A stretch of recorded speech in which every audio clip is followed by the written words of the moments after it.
Hi guys, I told you I'm back again. So this time we're going to read one of my most favorite books. I love this book.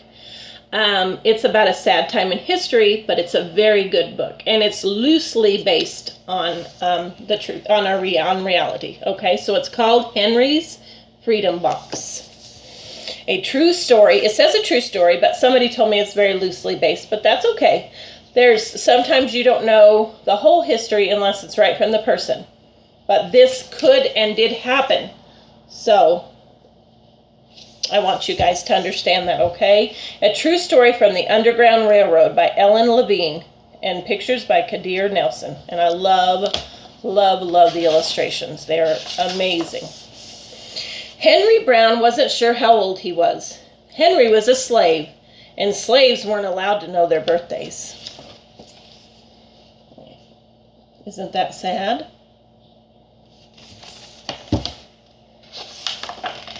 Henry and his brothers and sisters worked in a big house where the master lived. Henry's master had been good to Henry and his family, but Henry's mother knew things could change. Do you see those leaves blowing in the wind?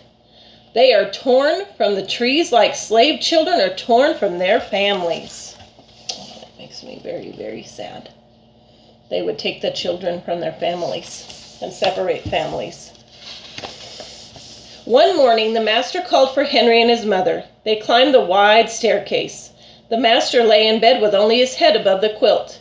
He was very ill. He beckoned them to come closer. Some slaves were freed by their owners. Henry's heart beat fast. Maybe the master would set him free.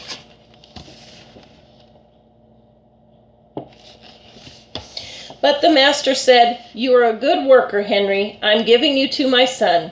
You must obey him and never tell a lie." Henry nodded, but he didn't say thank you. That would have been a lie. There's his mom. Now he's going to have to be away from his family. Later that day, Henry watched a bird soar high above the trees. "Free bird, happy bird," Henry thought. Henry said goodbye to his family. He looked across the field. The leaves swirled in the wind. He had to leave his family. That makes me very sad. Henry worked in his new master's factory. He was good at his job. "Do not tear that tobacco leaf," the boss yelled at the new boy. He poked the boy with a stick. If you made a mistake, the boss would beat you. And this stuff really happened. That makes my heart very, very sad. Henry was lonely. One day, he met Nancy, who was shopping for her mistress. They walked and talked and agreed to meet again. Henry felt like singing, but slaves didn't dare sing in the streets. Instead, he hummed all the way home. They couldn't even sing in the streets. Sorry, it's kind of shining there.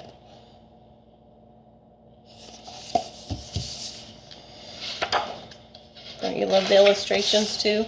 They really tell this story. Months later, Henry asked Nancy to be his wife. When both their masters agreed, Henry and Nancy were married. Soon there was a little baby, then another, and another. Henry knew they were very lucky. They lived together even though they had different masters. But Nancy was worried. Her master had lost a great deal of money. "I'm afraid he will sell our children," she said. Henry sat very still. I wonder what he's thinking. They're his children and he's playing the banjo for them. Henry worked hard all morning. He tried to forget what Nancy had said. Isn't that an amazing illustration right there? So close. He's trying not to think about it. His friend James came into the factory. He whispered to Henry, "Your wife and children were just sold at the slave market." "No!" cried Henry. Henry couldn't move. He couldn't think. He couldn't work. "Twist that tobacco," the boss poked Henry. Henry twisted tobacco leaves. His heart twisted in his chest. They sold his family. At lunchtime, Henry rushed to the center of town. A large group of slaves were tied together. The owner shouted at them. Henry looked for his family. "Father! Father!" Henry watched his children disappear down the road. Where was Nancy? He saw her the same moment she saw him. When he wiped away his tears, Nancy too was gone.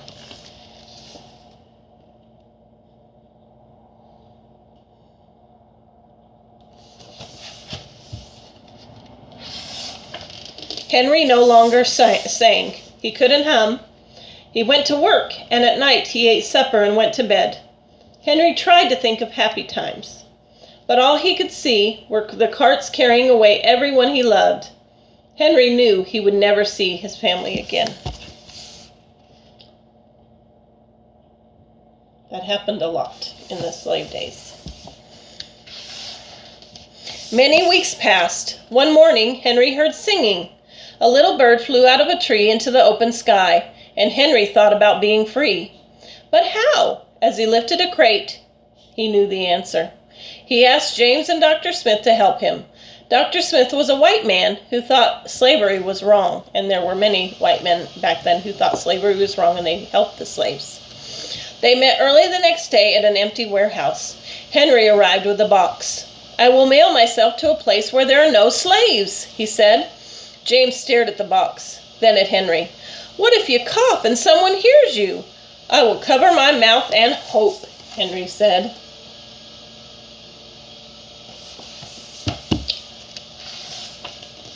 Dr. Smith wrote on the box, "To William H. Johnson, Arch Street, Philadelphia, Pennsylvania." Henry would be delivered to friends in Philadelphia. Then he printed on the crate in big letters, "This side up, with care." Why do you think he put that?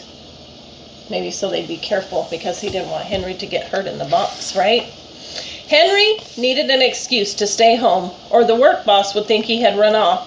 James pointed to Henry's sore finger, but Henry knew it wasn't bad enough. He opened a bottle of oil of vitriol.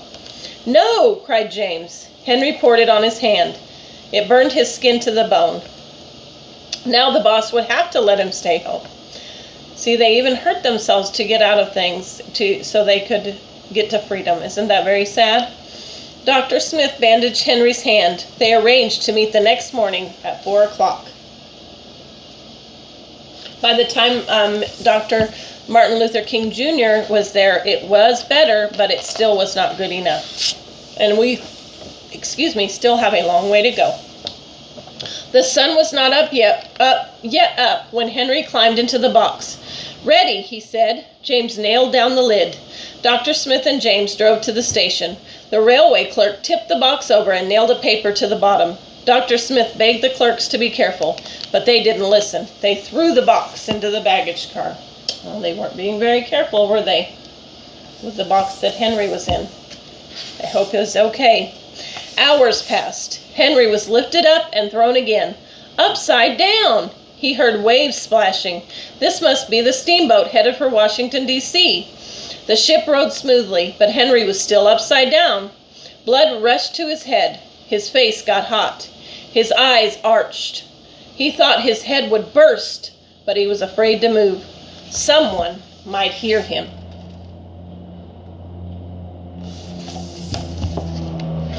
He had to be very quiet also. "I'm tired of standing," someone said. "Why don't we move that box and sit on it?" said another. Henry held his breath. Could they be talking about his box? See what they're doing? Henry was pushed. The box scraped the deck. Now he was on his right side. Now on his left. And suddenly, right side up. They moved him all around, didn't they? Must have been very dangerous and very scary. "What do you think is in here?" said the first man. "Mail, I guess," said the other. "I am mail," thought Henry. But not the kind they imagine. Henry was carried off the steamboat and placed in a railroad car, this time head up. He fell asleep to the rattling song of the train wheels. It's an amazing picture, isn't it? And it's still closed. That's just showing you Henry in the box. He awoke to loud knocking. "Henry, are you all right in there?" "All right," he answered. The cover was pried open. Henry stretched and stood up. 4 men smiled at him.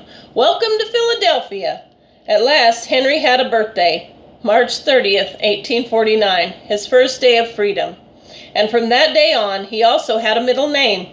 Everyone called him Henry Box Brown.